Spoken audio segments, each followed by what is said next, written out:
We are so excited to have Wanda Steele and Wendy Skinner back with us today for this performance. So without further ado, Wanda and Wendy. Good afternoon. For right now, this mic is going to be here. I may have to take it in and out of the stand. I had a little snafu, what's new, with my powered equipment, right? So I'm going to be running slides, and I'm going to be going back and forth over here. Bear with me. It's my first time for creating this and actually running it all by myself. And so Wendy is going to start off. She's going to talk about her pieces, and I'm going to talk about my pieces. I hope everybody can stay to the end. I really don't know how long it's all going to turn out because we haven't really timed it from start to finish. Usually you're not supposed to say things like that before you start singing, but I am because you know me, and I know you, and I love you, and I hope you still love me. All right, let's do some Irish stuff. Top of the afternoon to you. We're going to open today with From the Emerald Isle, an Irish Suite by Melody Bober, and it's a collection of 4 different pieces instrumentally about the different geographical regions in Ireland. The first place we're going to visit, the first piece is called Wexford Reunion. The vibrant town of Wexford is located on the southeastern coast of Ireland. The name Wexford is derived from a Norse word meaning estuary of mud flats.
Our next piece is Ballad for Belfast.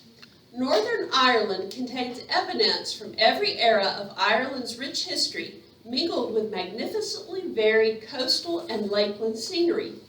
In this beautiful setting lies Belfast, a leading civic and industrial city with claims to theater, cathedrals, museums, and the arts. Belfast remains the anchor of the North.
The next piece, Summer on the Shannon. The longest river in Ireland is the Shannon, beginning in County Cavan in west central Ireland and flowing to the Atlantic. The subtle changes in landscape offer breathtaking views and attract a great variety of wildlife.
The next piece is called Killarney's Jig.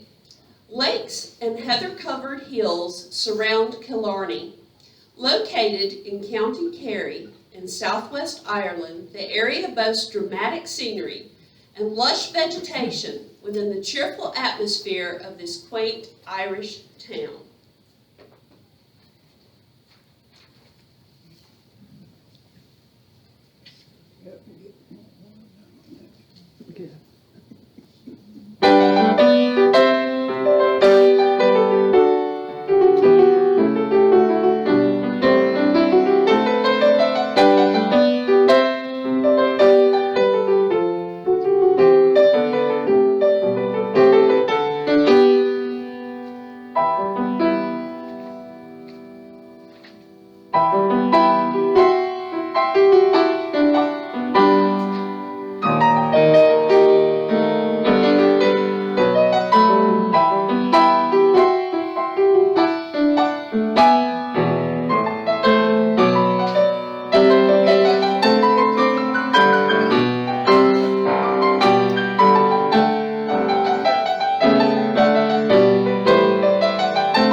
So far, so good.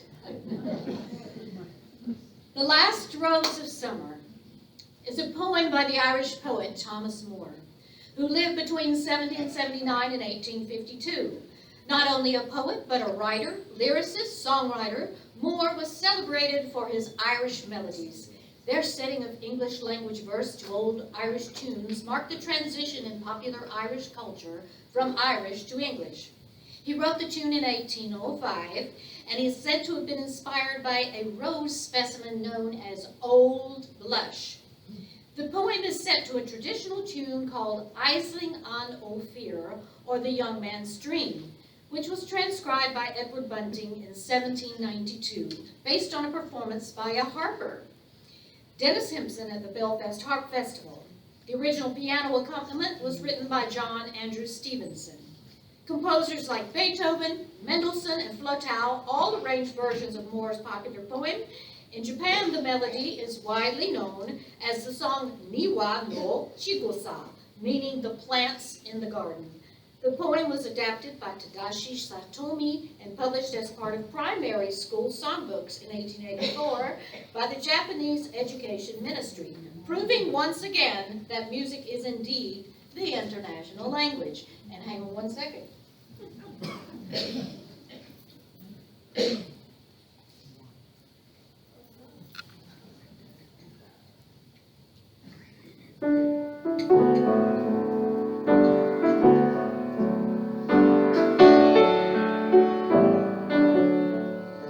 Tis the last rose of summer left blooming alone at her lovely companions are faded and gone. No flower of her kindred, no rosebud is nigh. In reflection back her blushes, or give sigh for sigh.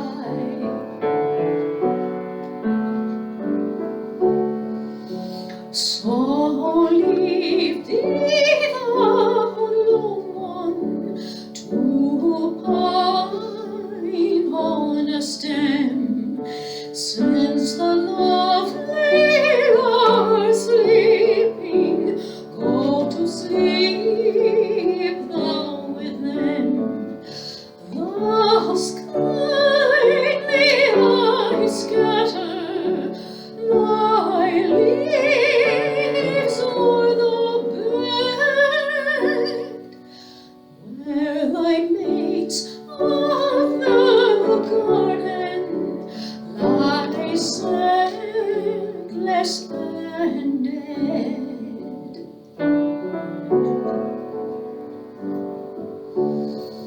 So soon may I follow when friendships decay, and from love's shining circle the gems drop away. When true hearts lie withered and fond ones are flown, oh, who would inhabit this bleak world all alone?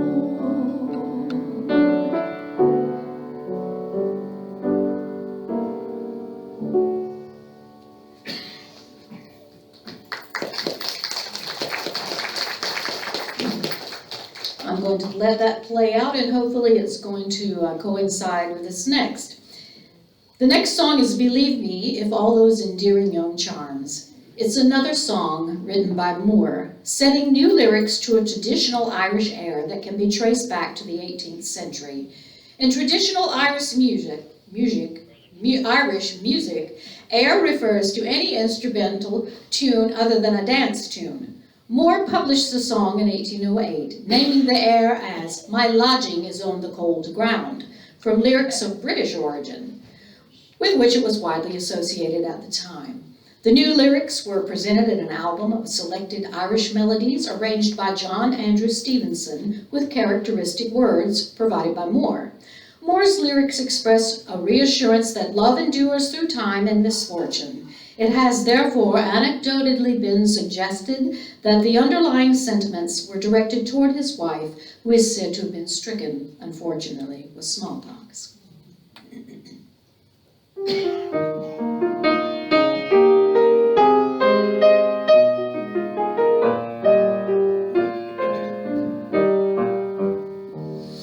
Believe me, if all those endearing young charms which I gaze on so fondly today were to change by tomorrow and fade in my arms like fairy gifts fading away, thou would still be adored as this moment that let thy loveliness fade as it will, and around the dear ruin each wish of my heart would entwine itself verdantly still.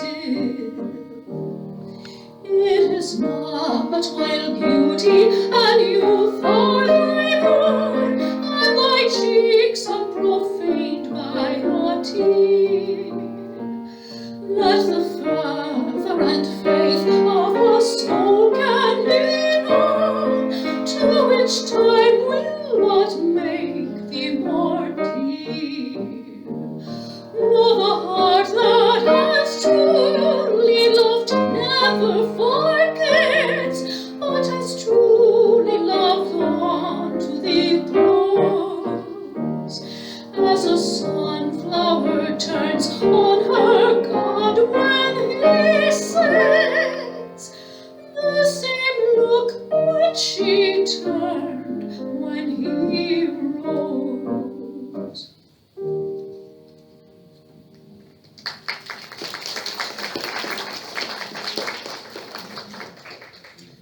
The next piece is the Galway Piper. This traditional Irish folk song, commonly categorized as a drinking song, was published as early as 1740, although its author remains a mystery.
The next piece, the Irish Washerwoman, is a traditional jig known to have been played throughout the British Isles and North America.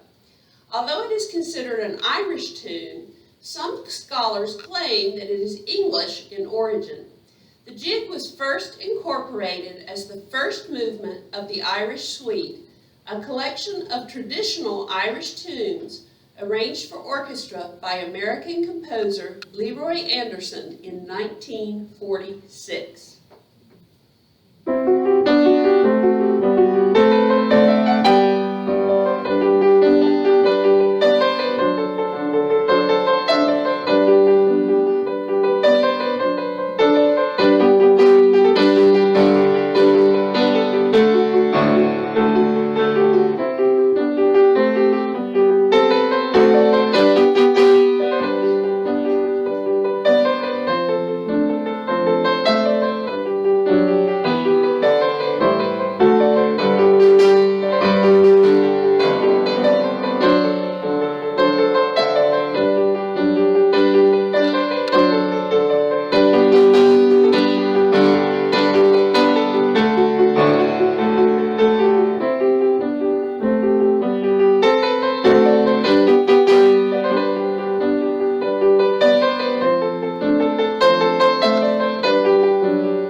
My Wild Irish Rose was written by Chauncey Alcott, an Irish-American tenor, stage actor, and songwriter who rose to stardom at the end of the 19th century.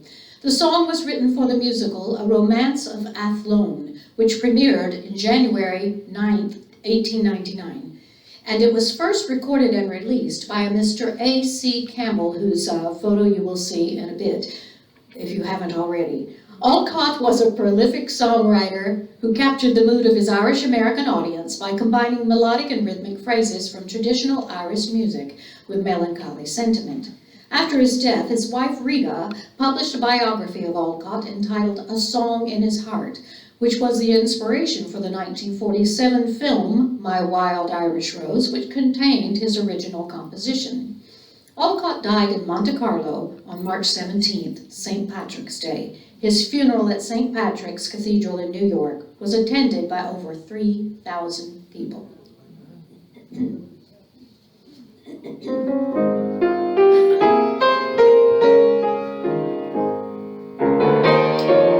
Feel free to sing along. My wild Irish rose, the sweetest flower that grows. You may search everywhere, but none can compare with my wild Irish rose. My wild Irish rose, the dearest flower that grows. And someday for my sake she may let me take the bloom from my wild Irish rose. Let me hear it this time. My wild Irish rose, the sweetest flower that grows. You may search everywhere, but none can compare to my wild Irish rose. My wild Irish rose, the dearest flower that grows. And someday for my sake she may let me take the bloom from my wild Irish rose.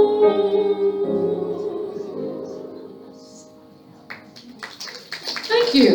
And here are just a few more slides going along with my Wild Irish Rose. But I'm going to go ahead and sing this next song by George M. Cohan. Now, George M. Cohan was sort of celebrated as the man who owned Broadway, or the father of Broadway. This song is called Harrigan, and it's a song written by George M. for the short-lived 1908 Broadway musical 50 Miles from Boston, where it was introduced by James C. Marlowe. It celebrates and to some extent mocks Cohan's own Irish heritage. It is also an affectionate homage to Edward Harrigan, a previous great Irish-American contributor to musical theater in America. The song was also performed by James Cagney and Joan Leslie in the 1942 film Yankee Doodle Dandy, a biopic of Cohan's life. In that film, the song was portrayed as an early work of Cohan's that he was shopping around to producers. Actually, in real life, by 1907, Cohan had already scored some major Broadway hits and was known as the man who owned Broadway. Contemporary Irish-American singer Billy Murray made a very popular recording of that song. So, now the song asks a question. Who is such and such and such? And in one particular recording, there's a background vocal group shouting, Harrigan! Okay? So that's going to be your part. All right? You ready to go? All right, Miss Wendy.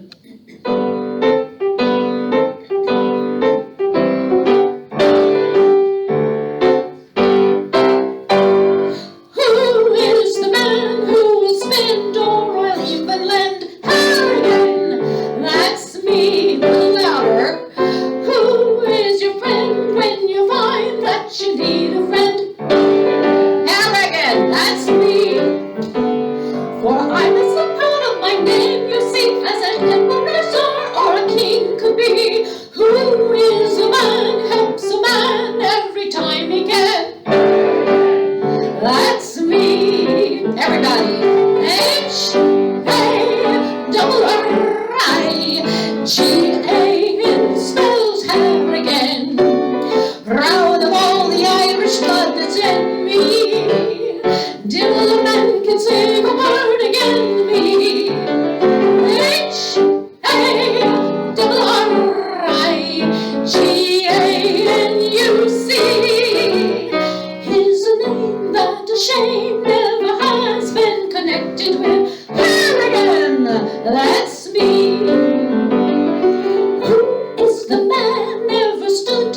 Come on. H-A-R-R-I-G-A-N spells Harrigan. Proud of all the Irish blood that's in me. Devil a man can say a word again me. H-A-R-R-I-G-A-N-U-C is a name that to shame never has been connected with Harrigan. Let's be last chance. H-A-R-R-I-G-A-N spells Harrigan. Proud of all the Irish blood that's in me. Till a man can say a word again me. H-A-R-R-I-G-A-N-U-C is a name that to shame never has been connected with Harrigan. Let's be. Oh, what a fun song, huh? Okay, so now we've made it up to the Harrigan slides. So I'm going to quickly go over and push a few of those across. Who is this? But who is it? James Cagney, right. And of course, George M. Cohen also wrote the musical Yankee Doodle Dandy. And there's some slides coming up where you'll see, this is also Joan Leslie. They were doing that number together.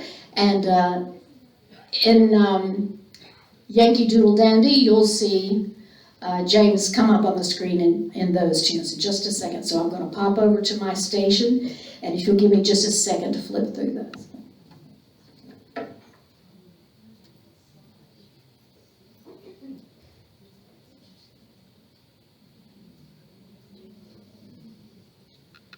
Good looking. That's a great musical. You should play it here and watch it.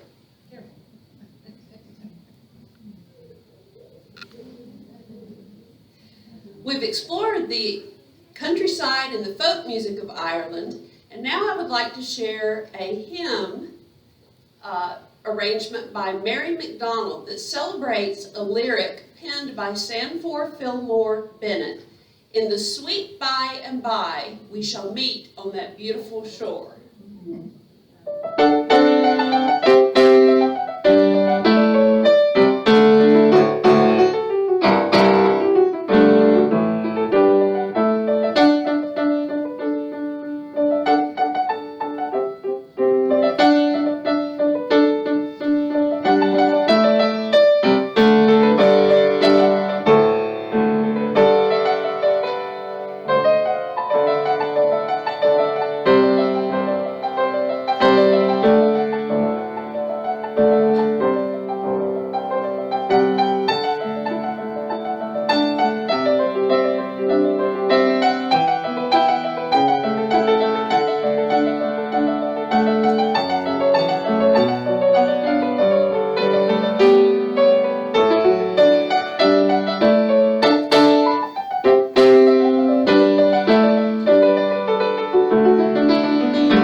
Danny Boy, also known as Londonderry Air.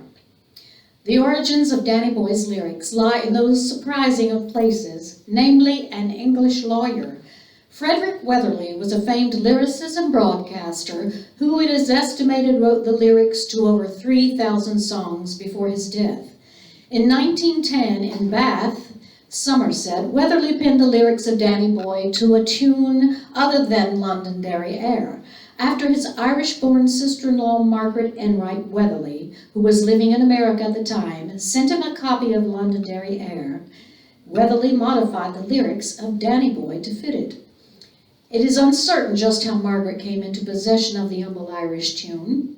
However, upon hearing this haunting melody, Margaret immediately sent it straight to her brother-in-law, knowing instinctively he would create something grand. This prompted Weatherly to change the lyrics of Danny Boy to fit the tune of Londonderry Air, which is the melody we recognize today.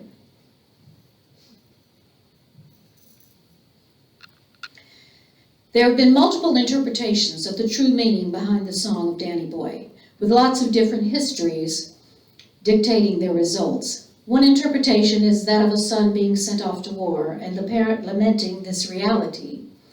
It seems this interpretation foreshadows the writer's biography, as Fred Weatherly's son Danny joined the RAF during the First World War and was subsequently killed in action. Despite the heavy Irish connection, Frederick Weatherly never visited Ireland to learn its history or pay homage to the song's ancestry. According to Frederick Weatherly's great-grandson, Margaret Weatherly, who was, of course, according to Frederick Weatherly's great-grandson, Margaret Weatherly was the reason that Frederick became acquainted with the song. However, she was never acknowledged for her role in the song's creation and died penniless in the United States. A tragic end to a figure who brought one of the most recognizable songs into the public domain.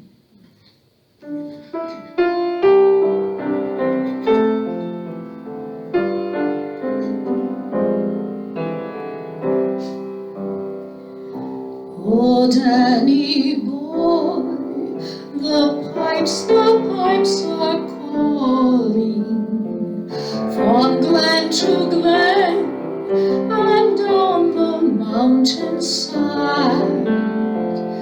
The summer's gone and all the roses failing.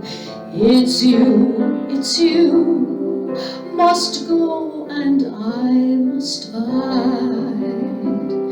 But come ye back when summer's in the meadow, or when the valley's hushed and white with snow. 'Tis I'll be there in sunshine or in shadow. Oh, Danny boy, I love you so.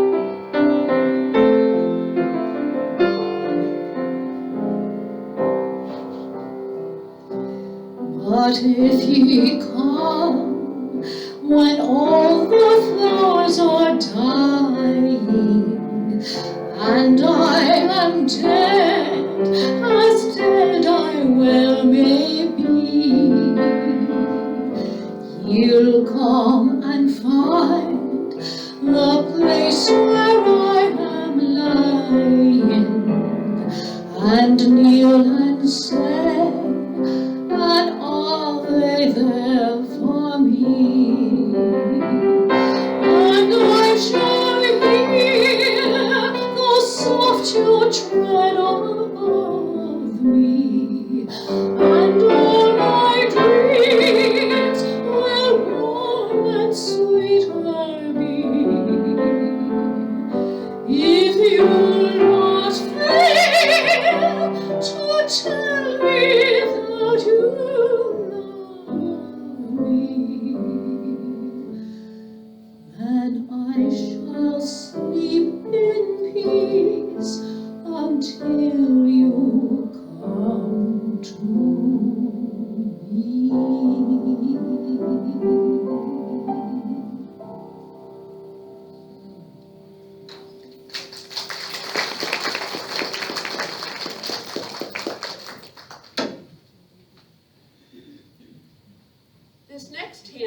is a hymn that many associate with the history of Ireland. Be Thou My Vision. When St. Patrick was just 16 years old, pirates kidnapped him and sold him into slavery in Ireland. He became a Christian during this time. Years later, he managed to escape and return home to his family in England. Years later, he chose to go back to Ireland as a missionary. And on Easter Sunday in 433, the local Irish king issued a decree in observation of a pagan Druid festival that prohibited anyone from lighting a flame or candle. Patrick, refusing to honor anyone but Christ, stood against the king. That morning, he risked his life by climbing to the tallest hill in the area and lighting a huge fire. As an ancient Irish people woke up, they could all see Patrick's defiance of the king. He could not hide his light. He wanted to show the world that God's light shines in the darkness and that only he deserves praise. Years later, an unknown composer wrote a melody called Slaying after St. Patrick. And in 1905, nearly 150 years later, Mary Byrne, a 25-year-old university student, discovered the 14th century copy of the hymn and translated it into English. In 1912, an Irish woman named Eleanor Hull set the words to music to the tune Slaying. The hymn became famous overnight and appeared in its first hymnal in 1919.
Of the contemporary worship songs that are coming from modern-day Ireland.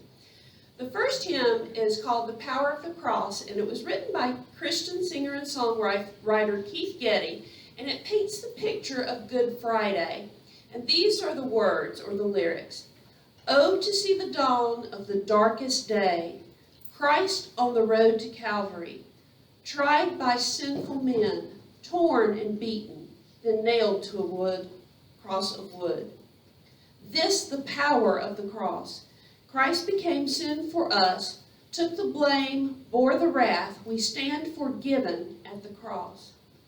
Oh, to see the pain written on your face, bearing the awesome weight of sin. Every bitter thought, every evil deed, crowning your blood-stained brow. Now the daylight flees. Now the ground beneath quakes as its maker bows his head. Curtain torn in two, dead are raised to life. Finished the victory cry. Oh, to see my name written in the wounds, for through your suffering I am free. Death is crushed to death. Life is mine to live, won through your selfless love. This the power of the cross, Son of God, slain for us. What a love, what a cost. We stand forgiven at the cross.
That I'm going to share is also by the same composer, Keith Getty, and it joyfully celebrates the resurrection on Easter morning. It's called See What a Morning, and these are the words. See what a morning, gloriously bright, with the dawning of hope in Jerusalem. Folded the grave clothes, tomb filled with light, as the angels announce, Christ is risen. See God's salvation plan, wrought in love, born in pain, paid in sacrifice. Fulfilled in Christ the man, for he lives, Christ is risen from the dead. See Mary weeping, where is he laid? As in sorrow she turns from the empty tomb. Here's a voice speaking, calling her name. It's the Master, the Lord raised to life again. The voice that spans the years, speaking life, stirring hope, bringing peace to us, will sound till he appears, for he lives, Christ is risen from the dead.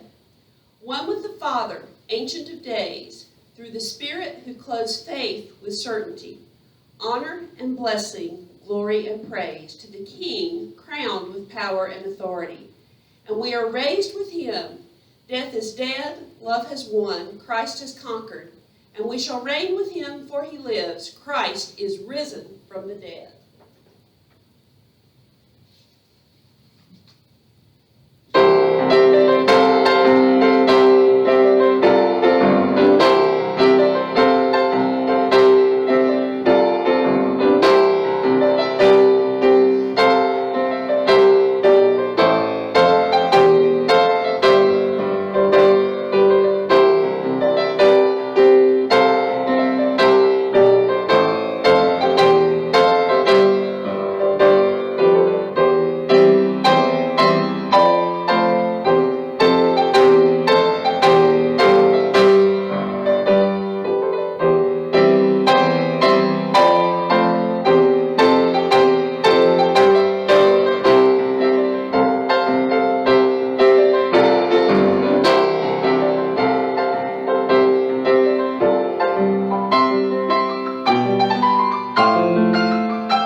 Well, we're going to finish up the program with a couple more songs, and the first is When Irish Eyes Are Smiling. Now, you're all familiar with this song, and once again, we'll see our old friend Chauncey Alcott. There he is. He seems to be in everything that's an Irish song. This is a light-hearted song in tribute to Ireland. Its lyrics were written by Chauncey Alcott and George Graff Jr., set to music composed by Ernest Ball for Alcott's production of The Isle o' Dreams. And Alcott sang the song in the show. He was a one-man band. He did it all. It was first published in 1912 at a time when songs in tribute to romanticize Ireland were very numerous and popular in both Britain and the United States. Alcott recorded the song in 1913, and it was a number one hit for him. And during the First World War, the famous tenor John McCormick recorded the song. The song continued to be a familiar standard for generations. Decades later, it was used as the opening song on the radio show Duffy's Tavern. Anybody ever heard of that, Duffy's Tavern? The song has been recorded on over 200 singles, albums, and by many famous singers, including Bing Crosby, Connie Francis, and Roger Whittaker. The song gained momentary notoriety in Canada after the so-called Shamrock Summit between Canadian Prime Minister Brian Mulroney and U.S. President Ronald Reagan, which was held on St. Patrick's Day in 1985. At the end of the evening, the two leaders jointly performed When Irish Eyes Are Smiling, for which Mulroney was extensively criticized in the Canadian press.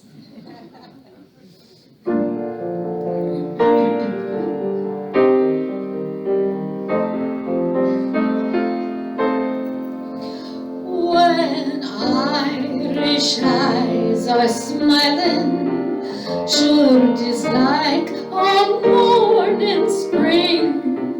In the lilt of Irish laughter, you can hear the angels sing. When Irish eyes are happy, all the world is bright and gay. And when Irish eyes are smiling, sure they steal your heart away. Now I need you to sing me with me this time. When Irish eyes are smiling, sure 'tis like a morning spring. In the lilt of Irish laughter, you can hear the angels sing. When Irish eyes are happy, all the world seems bright and gay. And when Irish eyes are smiling, sure to steal your heart away.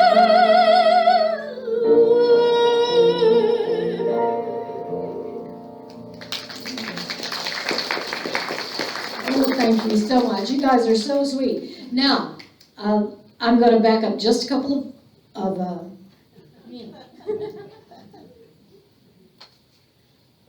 just a couple of slides because I want to talk to you a little bit about this next song. Whoever has heard of James Royce Shannon? Actually, this plaque was supposed to be deleted, but it didn't work. Okay, there's Chauncey again. Now we're going to go to these and talk about this fellow here. And I'm going to let it play. James Royce Shannon, or J.R. Shannon, as some people know him, is a classic Irish-American song. Oh, excuse me. Well, he's a songwriter, and he wrote Tura Lura Lura, or by another name, it's known as That's an Irish Lullaby. It was written in 1913 for the Tin Pan Alley musical, Shamin Dhu. The original recording of the song in 1930 was by none other than Chauncey Alcott. It peaked at #1 on the music charts. The song was brought back to prominence by Bing Crosby's performance in 1944's Going My Way. Crosby's single sold over 1 million copies and peaked at #4 on the Billboard music charts. In 1945, the Crosby version of the song was also featured in the film Nob Hill. You may have heard it more recently in a 2019 popular cable serial drama by the name of Ray Donovan in an episode that was entitled An Irish Lullaby. And you will have seen some images of some other tunes that J.R. Shannon also wrote that you may have heard of before, and here's some lyrics. If I sing really fast, you might be able to sing along. Okay.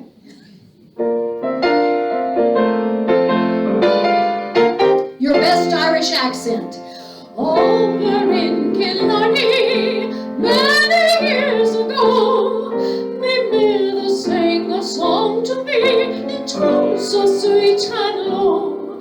Just a simple little ditty in her own Irish way, and I give the world if she could sing that song to me today.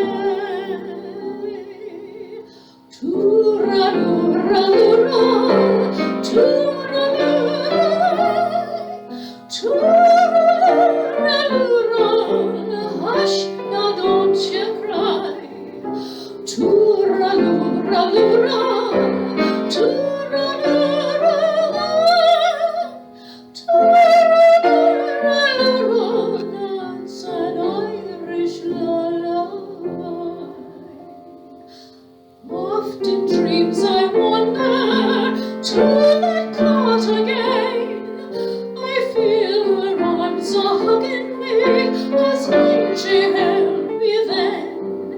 And I hear her voice a-humming to me as in days of old, when she used to rock me fast asleep outside the cabin door.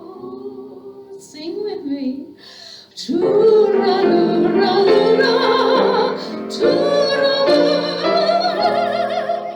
tooraloo-ra-loo-ra, hush, now don't you cry. Tooraloo-ra-loo-ra, tooraloo-ra,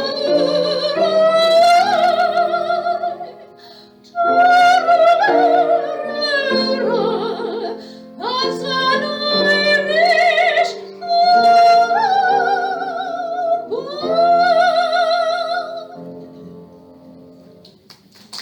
Thank you so much. Thank you, thank you. Of course, there's Bing in the production of Going My Way. And following these last few slides, you'll see some imagery of castles and other great things around Ireland. So if you would like to stay and see the rest of the slides, feel free. If not, that's perfectly fine. I want to thank my accompanist today, Miss Wendy Skinner, formerly known as Wendy Sparks. Thank you for a beautiful job. And Wendy has a little something she would like to wish you on your way.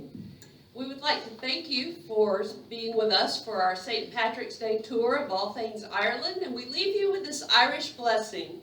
May the sun shine warm upon your face, the rains fall soft upon your fields, and until we meet again, may God hold you in the palm of his hand. Thank you. Have a great afternoon, and happy St. Patrick's Day tomorrow. God bless.